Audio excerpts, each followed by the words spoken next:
Buying a home in Hawaii. Are you considering purchasing a property on the Big Island here in Kona? Well, I'm going to be talking about 5 possible issues you need to be aware of before you write that contract.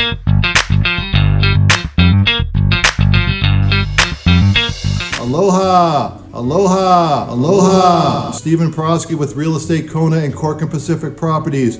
Welcome to my YouTube channel. I'm posting videos here each week on moving tips, market updates, neighborhood tours, and information about the Kona area that I think you would like.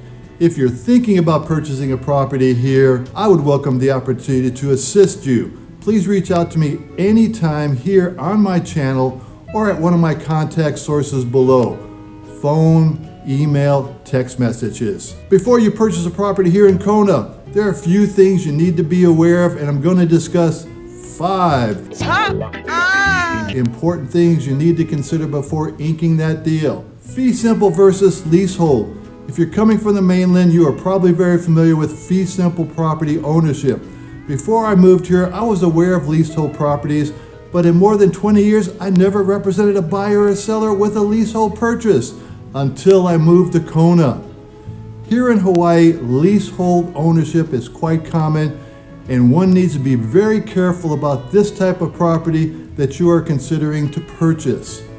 With fee simple, you own the structure and the land underneath it. With leasehold, you just own the structure. These types of transactions can be beneficial at times, but also can be very tricky since leasehold properties can be hard to sell and you cannot find financing for these types of properties. Utility cost. Hawaii has the highest cost of electricity throughout the United States. The cost of electricity in Hawaii averages about 45 cents per kilowatt hour, while the national average for electricity throughout the United States is about 16 cents per kilowatt hour. Most properties do not have air conditioning here, so you need to be aware of this significant cost, not to mention the additional cost for adding AC to a property. Yes, we have tropical breezes year-round, and most people rely on those breezes to cool their homes here on the Big Island. Solar is highly recommended, and I would recommend that you look at properties with solar if you like running air conditioning on a regular basis. Again, electricity is pricey here in comparison to the mainland. Higher price per square foot construction cost. Yes, we live on an island, and just about everything we use here, from food to building materials, needs to be shipped into the island. With the supply chain problems that the country has experienced over the past several years, this has added to the overall construction costs for homes and has driven up our sales prices on just about all properties. According to Forbes, the average construction cost to build a home throughout the United States is about $150 a foot per square foot.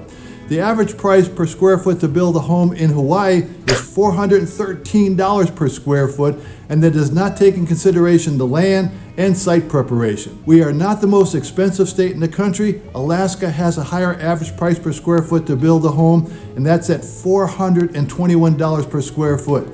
These are averages, so you could get something built lower or higher. It all depends on the square footage, materials, finishes, etc. But you need to be aware, most of all our building materials must get shipped into the island. Not to mention the time it takes to build a home on the island is about 24 months.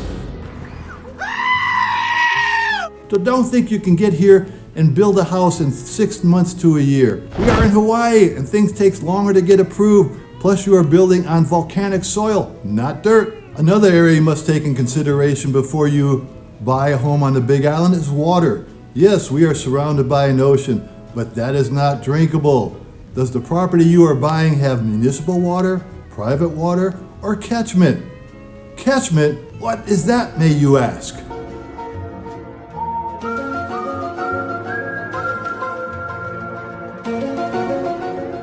Well, many areas around the island cannot get access to county water because of the volcanic soil, and their isolation prohibits them from water lines. So areas that are somewhat remote on the tropical locations here on the island have plenty of rainfall and are on catchment systems for their water usage.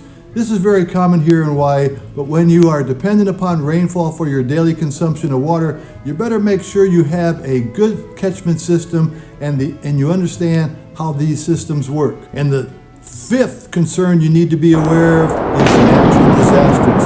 Yes, we live on an island with active volcanoes. We also live in the middle of the Pacific Ocean and can experience tsunamis. With our volcanoes, we also have earthquakes. So when you decide to buy a property here, make sure you're aware of these two items. The county has 9 lava zones, and lava zones 1 and 2 are the most prone to encounter lava flows if and when Kilauea and Mauna Loa erupts. In 2018, that happened and over 700 homes were destroyed in lava zones 1 and 2. Mauna Loa just erupted this month, but no damage at this time of this video.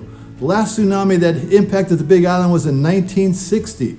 So if you live by the water or on the coastline, just be aware of this natural disaster possibilities. With all that is being said, the Big Island is a great place to live. Just want you to know that there are some concerns and challenges you might be facing transitioning to a new home in a new environment here on the Big Island. If you like this information and would like to know more about living here in Kona, please reach out to me anytime on this channel at one of my contact sources below or in the comment section. I would greatly appreciate if you would hit the subscribe and like button below. Thanks again for watching. Have a great week. Mahalo.